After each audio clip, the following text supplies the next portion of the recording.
ሆዴ ቁጠላ ስለጋ ምድርና ሰማዩ ሲዞርብኝ ነጋ ሆዴ ቁጠላ ስለጋ ምድርና ሰማዩ ሲዞርብኝ ነጋ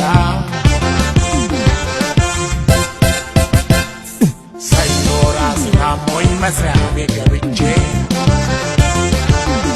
ከአለቃዬ ጋር ዋልኩኝ ተጣልቼ ማክሰኞ ዕለት ሚስቴ ሆስፒታል ሄዳ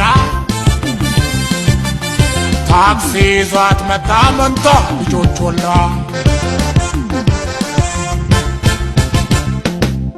ሮብ ያላስትሪ የመጣው ጠጪ እምቢራዬ እስኪዞር ኮመኮምኩት እንጂ ሐሙስ ቢላስዬ ደም ላፈሴ ዶሮ ሽንት ቤት ገባ ሲያመልጥ ተወርውሮ